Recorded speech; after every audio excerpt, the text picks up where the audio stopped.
aí pessoal, beleza? Hoje a gente vai entrar num outro dispositivo que é fundamental para a gente também usar em termodinâmica, né? Usa muito em ciclos, que são os trocadores de calor. Olha, o trocador de calor é um dispositivo fundamental, e existem vários tipos de trocadores de calor. Mas sabe aquela consideração que a gente fala para bombas, que a gente fala para bocais difusores, para algumas turbinas também? Ela só tem uma entrada e uma saída. Olha, para trocador de calor, você pode jogar isso fora. Não existe mais. Você vai ter várias entradas, várias saídas. Então aquela equação de balanço de massa se torna muito importante nesse ponto aqui, tá? Por exemplo, olha esse trocador de calor que eu estou mostrando aqui, que é mostrado no livro, tá? Do Moran Shapiro, que a gente trouxe para cá. Está na figura A. Esse trocador de calor tem duas entradas e uma saída. O que poderia estar acontecendo aqui, por exemplo? Às vezes você tem aqui entrada aqui embaixo, está passando, sei lá, um vapor superaquecido, tá? Às vezes passando um vapor superaquecido. E você vai fazer um processo depois em que esse vapor superaquecido está a uma temperatura tão alta que ele não pode chegar lá naquela temperatura, aquela pressão que ele está. Você tem que fazer uma redução disso, senão, por exemplo, a sua turbina às vezes não aguenta funcionar com aquele vapor superaquecido, está descontrolado demais. Às vezes isso aqui é um dispositivo de controle. O trocador de calor pode ser isso, um dispositivo para controlar, para reduzir um pouquinho a temperatura que você sai do vapor superaquecido para ele entrar como, por exemplo, um vapor saturado às vezes. E isso pode ser feito misturando um vapor superaquecido com um líquido comprimido aqui, ó. Você entra aqui nessa parte com um líquido comprimido. Aqui dentro eles vão se misturar, né? Vai misturar um com o outro, aqui vai uma mistureba toda. E aqui no final sai um vapor, por exemplo, pode sair um vapor saturado. Ou seja, você é um dispositivo de controle da temperatura. Se você quer que a sua turbina opere com um vapor saturado, você faz com que ela reduza aí a sua temperatura e saia com um vapor saturado. Isso aqui, dispositivo às vezes é chamado de dessuperaquecedor. Você tem um aquecedor que aquece muito a sua temperatura, você está querendo que ele controle isso aí, diminua um pouco a temperatura. Óbvio que isso tem um custo. Isso é uma ineficiência. E esse próprio processo de mistura que a gente mostrou aqui era irreversível. Então a gente vai ter uma grande geração de entropia nesse processo. Outras maneiras de trocar calor são esses geradores, são esses trocadores de calor de fluxo separado. São mostrados aqui, por exemplo, na parte B e na C. O da D também é, né? Você tem fluxos separados das coisas. O que está acontecendo nesse caso? Vamos supor que você tem aqui um certo fluido seu aqui, ó, de um fluido que você está passando que agora, que é um fluido que vai ser resfriado. Você entra aqui agora com a temperatura, uma temperatura 1 e vai sair aqui agora com a temperatura 2, sendo que a temperatura em 2 ela é menor do que a temperatura em 1. Tá? O custo desse resfriamento, você passar um fluido aqui agora nessa parte 3, cadê aqui? Opa, tá. Você tem um fluido que vai passar aqui agora, que é o seu fluido que é usado para resfriar o fluido que está passando ali no azul. Seu fluido na parte 3 entra aqui e sai com a temperatura em 4. O custo é que a temperatura em 4 é maior do que a temperatura em 3.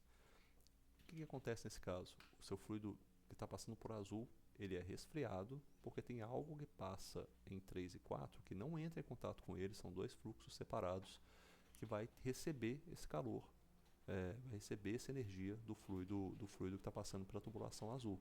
A mesma coisa acontece nessa figura C aqui também, só que os fluxos estão em correntes na mesma direção, o outro tem correntes opostas. Existem, e foi estudar a transferência de calor depois, você tem melhorias aí, né, com relação a quando você tem fluxos em correntes iguais, correntes opostas. Isso aí tem essas considerações, é mais quando você vai otimizar mesmo um processo de troca de calor. E esses fluxos aqui que a gente está mostrando nessa terceira seria agora quando você tem cross-flow, né? Você tem um escoamento passando aqui em uma direção e você está um outro escoamento passando nessa direção aqui para cima, ou seja, essas trocas em direções diferentes às vezes ajudam, né? Melhoram a troca de calor também, mas nesse caso você está tendo essa mistura do fluido, né, que está sendo usado para resfriar. Se você quer resfriar algo que está aqui dentro dessa serpentina aqui dentro, ó, mas aí você precisa passar esses fluxos nas duas correntes para fazer com que você tenha uma melhora de troca de calor. Tá? Quais são as considerações que a gente fala aqui? A principal consideração com relação ao balanço de massa. Se você está nesse caso da figura A, por exemplo, você tem um balanço de massa, vamos supor que eu vou chamar esse ponto aqui de 1, esse daqui eu vou chamar de 2, 2 e esse aqui é o 3. Nesses casos, olha só, nesse caso o meu volume de controle está determinado aqui pela superfície tracejada, tá vendo? Eu estou querendo avaliar dentro ali da minha superfície tracejada o que está acontecendo. Ou seja, eu não avalio internamente dele, eu não estou olhando esse processo de mistura, eu sei que vai acontecer, mas eu avalio só pelo que está entrando e saindo dentro desse volume de controle. Então aqui eu tenho o que? Eu teria aqui o meu balanço de massa, massa em A. Ele seria o que? A minha vazão mássica em 1 mais a minha vazão mássica em 2 seria igual à minha vazão mássica em 3. Ou seja, não posso perder vazão mássica ali, não é? Nesse caso. Mas se eu tiver em B e C, nesse caso, é só balanço de massa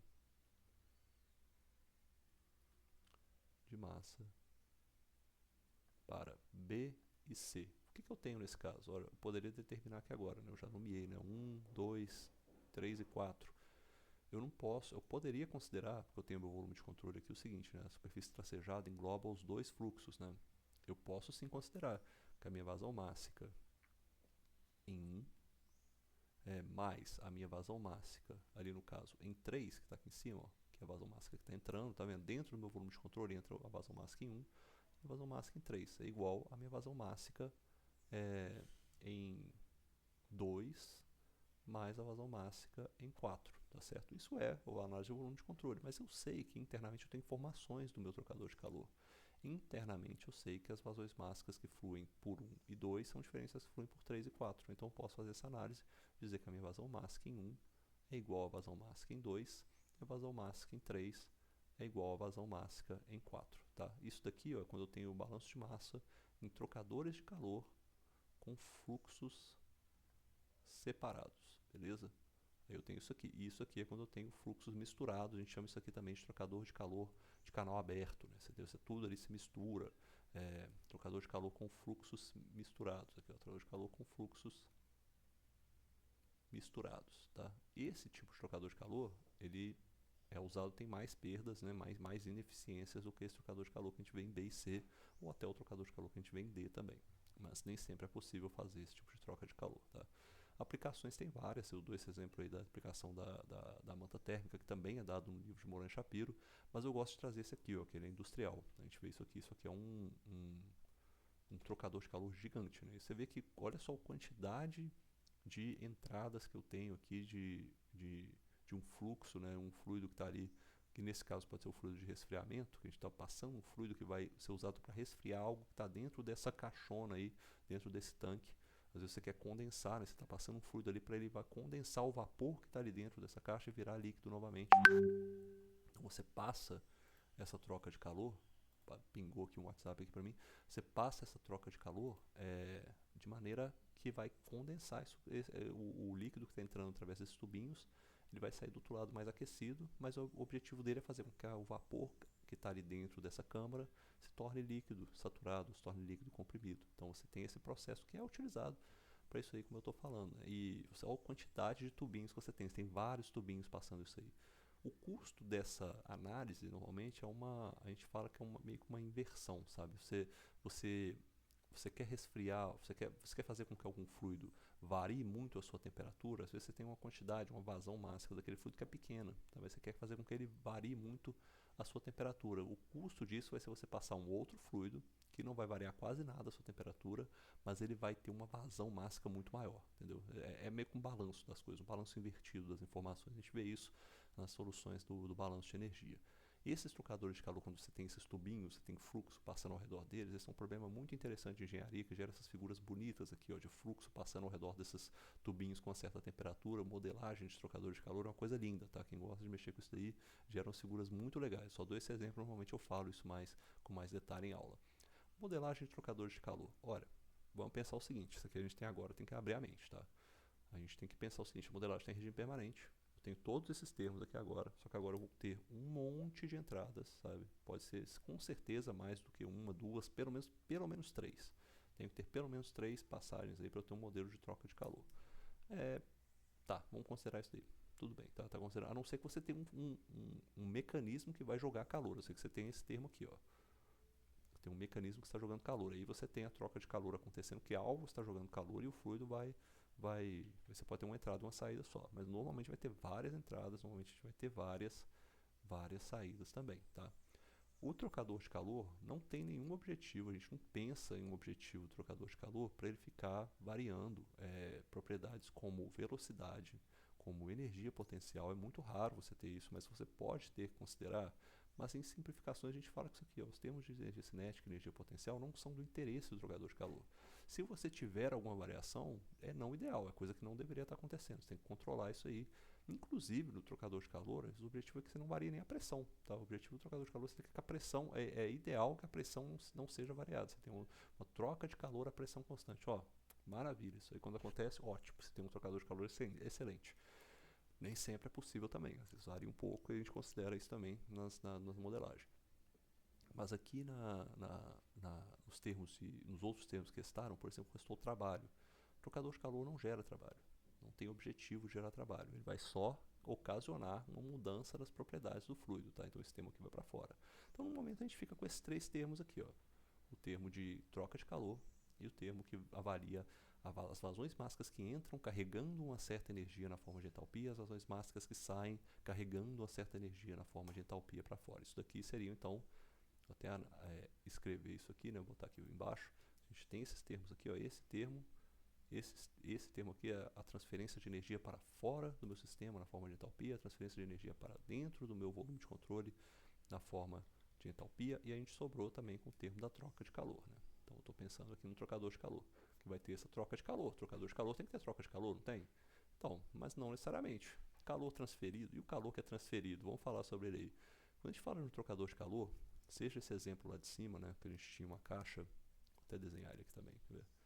Seja esse exemplo lá de cima, a gente tem esse trocador de calor de canal aberto, que ele é assim, ó.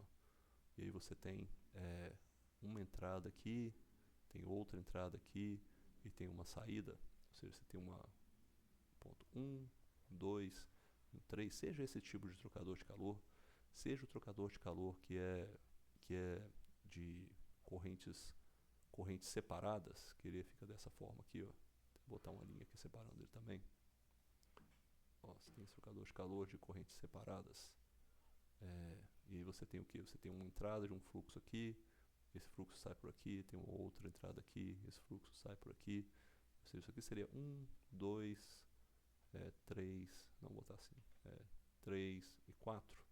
Seja qualquer um desses trocadores de calor, o objetivo, quando você avalia o volume de controle, você determina que o seu volume de controle, ele é esse daqui, ó. Ele engloba todo o seu volume de controle do seu trocador de calor. Nesse caso aqui também, o seu volume de controle engloba o seu trocador de calor. O objetivo é que o calor seja trocado. A gente quer que tenha troca de calor.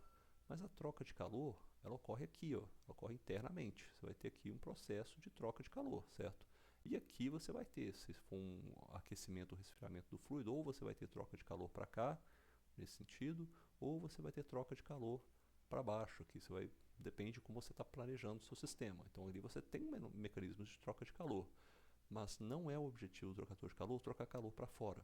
Ou seja, esse trocador aqui, ó, esse grande reservatório aqui, na realidade, quando você chega na indústria e vê esses reservatórios, eles não estão em temperatura ambiente, às vezes não, às vezes está meio aquecido, tem um pouco de troca de calor, de perda neles, né? Isso pode acontecer. Mas o objetivo não é que ele troque calor para fora, o objetivo é que as trocas sejam todas internas. Então, internamente, não há troca, há troca de calor internamente no volume de controle. Ocorre muita troca de calor internamente, porém a troca com a vizinhança pode ser muitas vezes descartada. A gente descarta isso. Então esse termo de troca de calor ali, ele vai para fora, esse termo que está aqui em cima, ó. Ele é jogado para fora, tá? A gente acaba esquecendo dele. E aí a nosso modelo, né, do nosso trocador de calor vira isso daqui.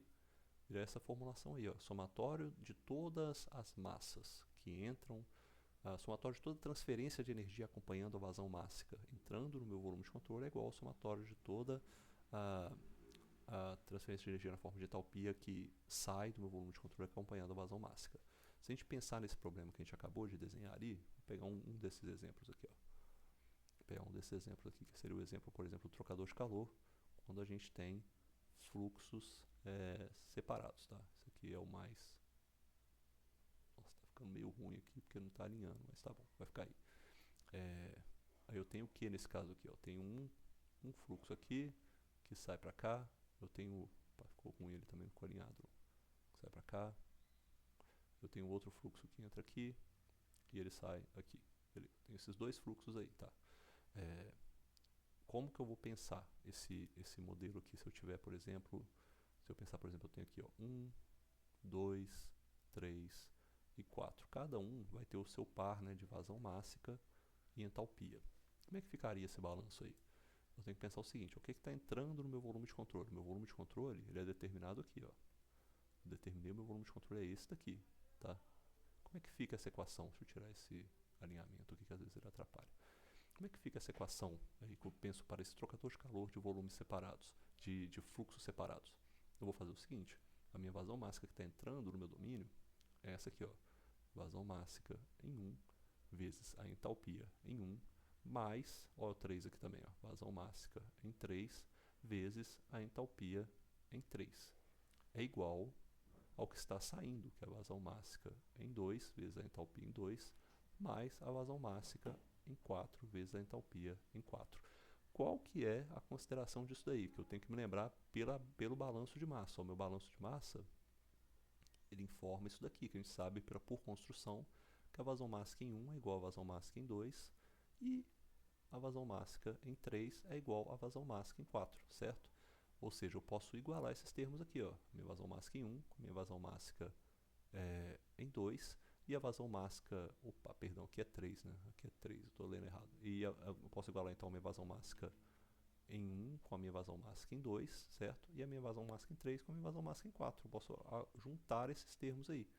E aí como é que eu fico na minha solução? Eu vou fazer isso aqui, ó, vai ser a minha vazão máxima em 1, certo? Multiplicado por H1, que está entrando, menos H2, que estava do lado de lá e veio para o lado de cá. Ou seja, e é igual a minha vazão máxima em 3, multiplicado por H3, opa, aí não, aí é o contrário. Aqui, ó, H4 menos H3, tá certo? Vira isso daí. Olha só como é que ficou minha formulação. Porque esse H3 aqui estava positivo, né? Eu mandei ele para o lado de lá e virou negativo. Estava positivo no lado esquerdo, mandei para o outro lado, virou negativo. Eu vou tentar fazer uma coisa que eu escrevi isso aqui, mas eu queria ter um pouquinho mais de espaço, tá? Eu queria ter só um pouquinho mais de espaço para a gente poder desenhar isso daqui. Olha só, se eu penso nessa razão, eu vou escrever a razão de vazões aqui, ó, minha vazão máxima em 1 dividido pela minha vazão máxima em 3. Isso aqui é o que? É a razão de fluxos, né? Que eu tenho um fluxo aqui em 1 e 2, tenho um fluxo depois em 3 e 4. A razão entre esses dois fluxos, ela é igual, ó, é igual a H4 menos H3 dividido por H1 menos H2. Olha essa definição que eu falei para vocês. Só pensa o seguinte, se eu estou, por exemplo, com um H em 1, eu estou com muita entalpia e sai com menos entalpia em 2, o que vai acontecer é o contrário para 3 e 4. Né? Eu vou ter pouca entalpia em 3, vai sair com muita entalpia em 4, porque tem que ganhar, então alguém vai ter que ganhar essa energia que vai ser perdida, alguém vai ter que ganhar energia em 3 e 4 que vai ser perdida em 1 e 2. Ou seja, de 1 para 2 ele está perdendo essa entalpia, ou seja, o meu H1 é maior do que o H2, implica que o meu H4 seja maior do que o meu H3, entendeu? É a questão dos fluxos aí, alguém tem que ganhar essa energia que vai ser perdida, então vai de um para o outro. Só que qual que é a grande consideração? Olha só, a entalpia, olha como é que fica essa razão, né? Olha só, se eu tenho uma vazão em 1 que ela é muito grande e a minha vazão em 3 ela é muito pequena, o que vai acontecer? Essa razão vai ser muito alta, né? O que tem que ser então do outro lado, já que essa razão entre M1 e M3 ela é muito alta, tem um fluxo de vazão muito alto em 1, muito maior do que em 3, o que tem que acontecer com essa razão aqui das entalpias? A entalpia que é trocada, ou seja, a variação, se eu tenho um fluxo de vazão em 1 e 2 que é muito alto, a minha entalpia trocada aqui, ó, vamos supor, se eu tenho M1 muito maior do que M3, o que vai acontecer? A minha diferença de entalpia, vou botar isso aqui dessa forma, diferença de entalpia de 4 para 3, ela tem que ser também muito maior do que a diferença de entalpia de 1 para 2. Ou seja, se eu tenho um certo fluxo aqui em 1 e 2 que é muito alto, a minha variação de entalpia acaba sendo baixa. E o contrário acontece para os outros dois. Se eu tenho um fluxo de entalpia, se eu tenho um fluxo de massa que é muito alto, que é muito menor em 3, a minha variação de entalpia acaba sendo muito grande. Esse é o grande jogo desse trocador de calor. Você vai balancear essas vazões mássicas para ter um ganho ou uma perda de entalpia. Esse é o objetivo que a gente tem nesses trocadores de calor. E falando que normalmente resolvemos, que está escrito aqui, normalmente resolvemos a forma final da conservação de energia junto com a expressão apropriada para a conservação da massa que a gente fez. Tá vendo? A gente fez isso aqui. Foi um exemplo meio colocando os valores, sem colocar valores, mas a gente entendeu que é isso aí que acontece. essa conclusão final é muito importante. Você vai ter que pensar, você quer que a sua temperatura, a temperatura do seu fluido vai ter que variar muito? Vai, então eu vou ter que ter algo então que vai trocar calor com esse fluido, vai ter que ter uma vazão muito grande, a proporção se mantém, entendeu? A proporção dessas duas coisas tem que ser mantida por causa dessa definição aqui de razão de massas, tá? E também pode ter o exemplo seguinte, eu nem falei disso aqui, ó, eu vou botar aqui também. Pode ser que você queira fazer um balanço de energia, você queira fazer um balanço de energia sim, eu acho até botar aqui, vai ficar legal. Pode ser que você tenha um problema que você está querendo fazer isso daqui, ó. Você tem uma... Ah, já sei, vou botar assim. Você tem um certo dispositivo, tá? Você tem aqui, e ele tem um dispositivo de fluxos separados. Então vou botar essa linha aqui também separando eles. Tá aí. E eu vou ter aqui também associado a ele os seus fluxos, né? O fluxo aqui de calor para dentro, sai aqui, aí tem outro aqui e vai para cá. Beleza. Eu sempre gosto de colocar fluxos de correntes contrárias, mas nem sempre é assim, tá? Tem muitos fluxos de correntes que são na mesma direção. Tem 1, 2, eu tenho aqui 3 e 4. Vamos supor que eu já tenho os estados 1, 2, 3 e 4 definidos, eu já sei a vazão de 1 para 2, a vazão de 3 para 4, e agora eu quero identificar aqui dentro qual que é a troca de calor que eu tenho. Meu objetivo é esse, eu quero saber qual que é a troca de calor que eu tenho. Eu tenho que pensar o meu volume de controle, né? Agora eu vou repensar o meu volume de controle, eu vou pensar o seguinte, ó, esse meu volume de controle ele vai ser definido aqui, ó, por exemplo, nesse ponto. Ou seja, agora eu só tenho uma vazão, e aí a minha análise fica a seguinte, ó, eu vou ter que a minha troca de calor, né? A minha equação vai ser 0 é igual a uma troca de calor, que eu quero identificar, que eu não sei, a taxa de troca de calor, mais, aí eu vou ter a minha vazão em 1, multiplicado pela minha entrada, né, que é H1 menos H2. Ou seja, se eu já tenho os meus estados H1 e H2 definidos, eu quero identificar qual que é a troca de calor que ocorre internamente no trocador, é essa que é a definição que eu tenho que usar. Porque aqui eu consigo saber exatamente qual que, definindo o meu volume de controle só em um dos fluxos, e não nos dois fluxos ao mesmo tempo, como a gente fez aqui embaixo, estou definindo ao longo de todo o trocador de calor, aqui eu estou definindo a troca de calor só em um fluxo. E esse fluxo internamente ele troca calor. 1 e 2 troca calor com 3 e 4. Mas se eu pego o volume de controle englobando todo o trocador, aí eu não tenho troca de calor mais. Se eu pego só dentro ali englobando um fluxo, ele sim troca calor, porque internamente o trocador de calor tem muita troca de calor. Tá? E aí eu conseguiria identificar, por exemplo, qual que é a quantidade de troca de calor que eu tenho a partir de estados que eu tenho definidos. Isso aqui já tem que estar definido, eu tenho que saber qual que é a vazão, tenho que saber qual que é a diferença de entalpia que eu tenho, eu conseguiria definir qual que é a troca de calor que eu tenho, tá beleza? Então isso daí também pode ser usado em qualquer momento para resolver problemas, entender essas trocas de calor, otimizar um trocador de calor, por exemplo. E agora a gente passa para o balanço da taxa de entropia. Essa parte é muito legal, porque também envolve, né? Agora tem várias vazões, várias trocas, né? Só que normalmente, como eu falei também, esses termos a gente avalia sempre em regime permanente, né? A gente sempre pensa no balanço de entropia, como a gente está analisando um trocador de calor em regime permanente, a gente cancela o termo ali da variação da entropia e a gente acaba também com o seguinte, ó, se a gente estiver analisando agora o trocador de calor como um todo, eu vou pensar novamente nesse modelo que eu trouxe aqui, o trocador de calor, até copiar ele de novo aqui para baixo, tá? Vou trazer ele lá para baixo porque eu achei esse modelinho aqui legal. Ó, C, eu vou trazer ele para cá, ó, V, tá aqui. E aí eu vou cancelar esse azul aqui e vou tirar esses termos que estão aqui no meio. Tá, fica aí, ó. E agora eu vou pensar no meu trocador de calor como um todo. O trocador de calor, meu volume de controle é esse aqui, ó. Pensando no volume de controle engloba todo mundo, tá? Nesse caso, eu não tenho troca de calor, considerando que a troca de calor é desprezada, porque no trocador de calor, o volume englobando todo o trocador, eu não tenho troca de calor. Então, também posso jogar, se eu quiser, esse termo aqui para fora. Inclusive, a gente vê, pela própria definição aqui, ó, que se eu tiver trocas de calor, novamente, entra na mesma definição que a gente falou de turbina, que a gente falou de bombas e compressores, vai dar a mesma coisa. Se a gente tiver trocas de calor, é ineficiência do meu trocador de calor. Eu estou perdendo ali coisas que eu poderia ter dentro do meu sistema. Ou seja, se o meu trocador de calor ele está trocando calor para a vizinhança, é perda. Isso é sempre a perda do meu trocador de calor, tá? Meu sistema. Então, nesse caso, e aí a gente vai ficar com isso aqui. Se a gente for um trocador de calor que não tem trocas de calor com a vizinhança, a gente fica com essas soluções. E onde que entra um trocador de calor? Eu botei um exemplo aqui para vocês. Assim como eu fiz para bombas e compressores. Isso aqui a gente vai usar também no próximo dispositivo que a gente vai falar. E é por isso que eu já mudei o exemplo. Esse ciclo é o ciclo de refrigeração ou de bomba de calor. Aqui tem algumas coisas que a gente já viu, né? Isso aí, o lado a gente tem ali entre 1 e 2, a gente tem um compressor. A gente já falou de compressor. Ele vai ter uma pressurização, vai aumentar a pressão de um fluido. E depois ele vai entrar, e nesse processo é legal de falar o trocador de calor aqui, porque tem dois trocadores de calor. Eu tenho um trocador de calor que é o condensador. O que ele faz? Ele pega um vapor superaquecido e vai trocando o calor com algum lugar que está bem mais aquecido que ele, vai perdendo calor para ele, né? Vai passar algum fluido por ele, exatamente como se fosse uma corrente separada aqui. Nesse caso, olha só, deixa eu pegar esse desenho que eu vou botar ali embaixo. Pensa como se estivesse aqui, ó, por exemplo. Como se eu estivesse aqui. Opa, deixa eu ver se. Vai, sumiu? Ah, tá aqui. É porque demora um pouquinho para atualizar, mas aí volta depois. Aí, beleza. Bom, agora está atualizado.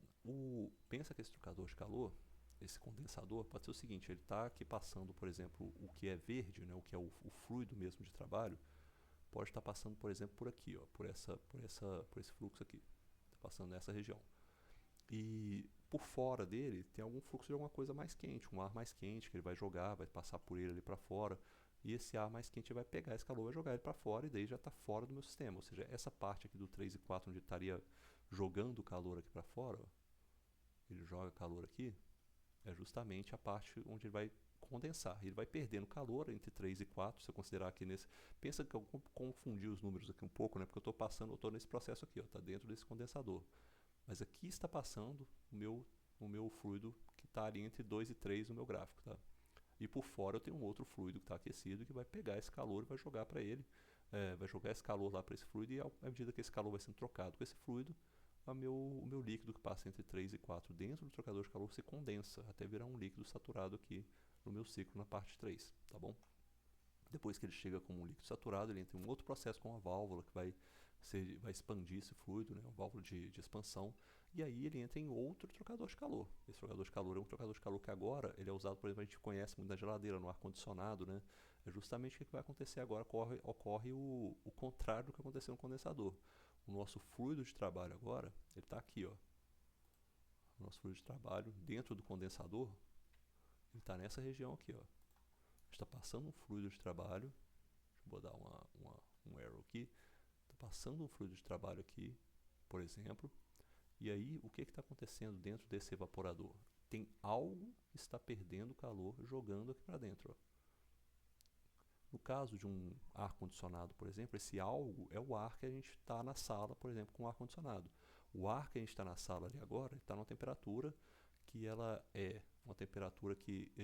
o que acontece? Né? O ar-condicionado puxa esse ar, ele passa aqui dentro, o ar resfriado, ele passa aqui, ó. O ar resfriado passa em 3 e 4, tá? Ele passa aqui, o ar que vai ser resfriado, ele é puxado para dentro do... Ele é puxado para dentro do ar-condicionado e ele é resfriado dentro do ar-condicionado, tá? E ele é resfriado à medida que ele perde esse calor para o nosso fluido de trabalho que está lá dentro do ar-condicionado. Vai sendo passado dentro de um fiozinho assim, o ar vai sendo puxado e vai entrando em contato, né, trocando calor ali com esse fiozinho onde tem um fluido refrigerante, e ele vai sendo aquecido. Ele vai recebendo calor até evaporar, até terminar nesse estágio aqui agora, onde ele é um vapor saturado. E aí ele entra novamente no ciclo, e entra no ciclo para ser resfriar, para ser comprimido, né, novamente. Então esse processo aqui, o que está acontecendo? O meu fluido de trabalho está passando nessa seta vermelha aqui. Ele passa nessa seta vermelha aqui para ser aquecido, receber calor do meio ambiente, que está sendo puxado, né, que é esse calor que está sendo trocado nessa parte dessa setinha azul. Ele recebe o calor e sai de uma condição onde ele é uma mistura líquido-vapor e termina com algo evaporado, algum vapor super aquecido ou um vapor saturado. Nesse caso aqui está terminando com um vapor saturado. Então isso aqui poderia ser um evaporador aqui, ele poderia ser modelado como isso aqui, ó, que a gente está vendo, um trocador de calor. O condensador também poderia ser modelado modelado normalmente como um trocador de calor. Nesse caso aí, a gente tem o seguinte: se a gente considerar novamente, né, que não tem nenhuma troca de calor para fora da vizinhança, né, mas só internamente do meu fluido, como é que vai ficar essa estrutura aí? Eu vou ficar com a minha taxa de geração de entropia no volume de controle, ela vai ser igual aí ao somatório de tudo que sai, né? Vão se inverter os sinais, porque eu estou jogando essa troca de calor aqui lá para o outro lado da equação, então vai virar negativo, eu tenho que inverter o sinal de todo mundo. Das minhas vazões mássicas que saem, vezes a entropia que sai, menos o somatório, tudo que está entrando está entrando a vazão máxima que entra vezes a entropia que entra no meu sistema. Se eu tiver este trocador de calor ali de cima, como é que vai ficar? A minha taxa de geração de entropia ela é igual a vazão máxima. Eu posso colocar, por exemplo, a vazão máxima em 3, que eu sei que ela é igual a vazão máxima em 4, por exemplo. Vou começar pelo 1, né, que está mais fácil. A vazão máxima em 1, eu sei que é igual a vazão máxima em 2, são fluxos separados. E eu fico com o quê? Fico com a entropia. A entropia que entra, que nesse caso aqui, ó, peraí, vai ser... Ah não, a entropia que sai primeiro. Ó, vai ser a entropia que sai, que é 2, menos a entropia em 1. E eu tenho menos, ou nesse caso aqui, mais a vazão máxima em 3, vezes a entropia que sai, que é positiva, né, que é 4, menos a entropia que entra, que é 3. Tá? As entropias que entram são sempre negativas, as entropias que saem são sempre positivas. Tá vendo? Sai em 2, sai em 4 é positivo, entra em 1 e entra em 3 elas são negativas. E eu consigo avaliar esse termo. Se eu tivesse esse termo aqui, ó, se eu tivesse algum termo de troca de calor, o que ia acontecer com esse termo de troca de calor? O que acontece normalmente, né, num sistema de um trocador de calor? Às vezes eles trocam calor para fora. Né? Você pode ter esse termo aqui, por exemplo, que vai ter um... Se você tivesse, eu vou até anotar isso aqui, por exemplo, se botar as cores iguais às do trocador de calor ali, para ficar bonitinho, vai ficar igual. Aí. Se a gente tivesse nesse trocador de calor, ó, se a gente tivesse, por exemplo, um termo de troca de calor maior do que zero, no nosso volume de controle, o que ia acontecer nesse termo aí? A gente acabaria tendo mais geração de entropia. Ele ia ter mais processo de geração de entropia no volume de controle. Tá? E ia acontecer por quê? Porque eu terminaria minha equação dessa forma. Eu terminaria com a somatório, a taxa de produção de entropia seria igual a esse somatório na saída das vazões máximas, saída vezes a entropia de saída, menos somatório da entrada, das máximas de entrada vezes a entropia de entrada, mais esse somatório aqui, ó, que seria das trocas de calor em J sobre a temperatura em J para cada superfície J que a gente tenha. Se a gente tiver uma troca de calor positiva, ou seja, está entrando calor dentro do meu sistema, a gente acaba tendo uma geração de entropia maior do que a gente deveria ter. A gente acaba tendo mais produção de entropia. Se a gente tiver uma troca de calor que é igual a zero, a gente tiver uma troca de calor que é igual a zero, a gente tem um processo ideal. A gente tem a geração de entropia, ela não aumenta nem diminui, né? A geração de entropia ela permanece a que a gente tinha lá. Mas se a gente tiver uma troca de calor que for menor do que zero, a gente tem menos geração de entropia do que a gente estaria tendo. Isso aqui é praticamente, né? É raro de acontecer. O que é essa troca de calor menor do que zero? Você está perdendo calor, né, para o ambiente, né? Mas a troca de calor maior do que zero, você está recebendo esse calor do meio ambiente. Mas acaba que a gente tem, eu coloquei esse negativo aqui, como se fosse assim, ó, mais geração de entropia, isso aqui é menos geração de entropia do que você tem a partir dessas transferências que já estão definidas aqui. Tá? Então, a definição é meio aberta, mas você nunca consegue ter uma troca de calor que vai acabar zerando ou tendo uma produção de entropia negativa. Então, essa é só uma análise meio por alto. Você pode ter aqui, ó, mais produção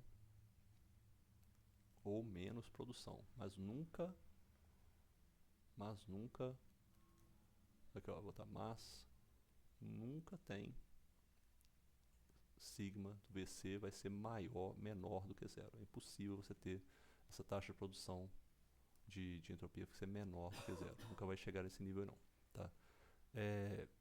Essas análises aqui elas são interessantes para a gente descobrir justamente, né, qual é a entropia que é produzida num processo como esse. E olha só que legal. Tem um detalhe aqui que eu nem falei. Né? Nesse caso que a gente falou do evaporador, você tem um fluido, né? Um fluido passando, né? No caso aqui o fluido que passa pelo evaporador, que está lá no ar-condicionado, que ele está evaporando, ele está trocando calor com o ar atmosférico que está aqui fora. Aí nesse caso, só fechar minha câmera rapidinho aqui, ó.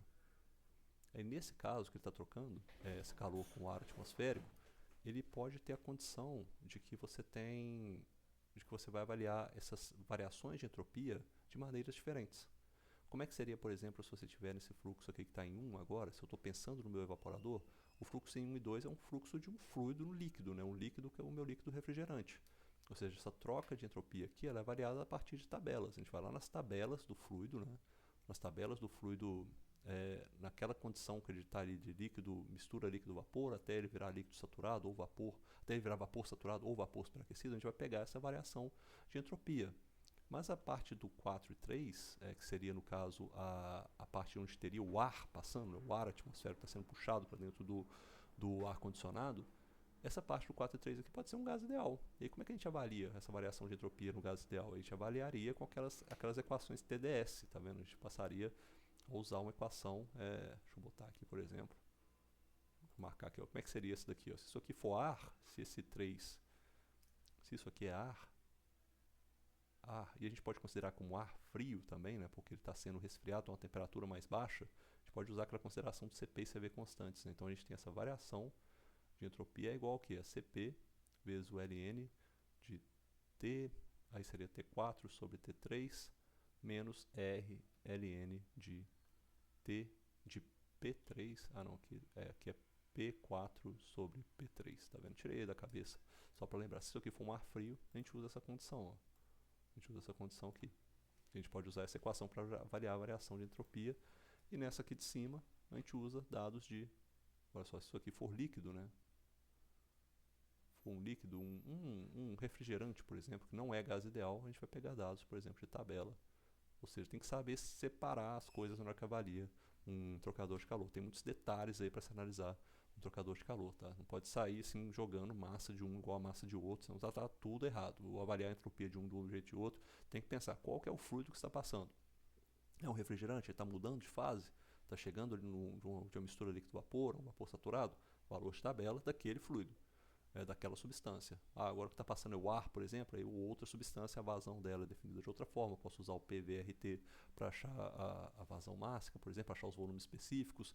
Posso usar os valores de variação de entropia que são obtidos a partir das equações TDS, entenderam? Então aqui entra essa condição também, tem que ter muita atenção para isso daí. E observando que nunca, em hipótese alguma, você pode ter algum tipo de sistema que vai gerar uma entropia, a taxa de produção de entropia vai ser negativa, beleza? Fica aí, um abraço, até mais.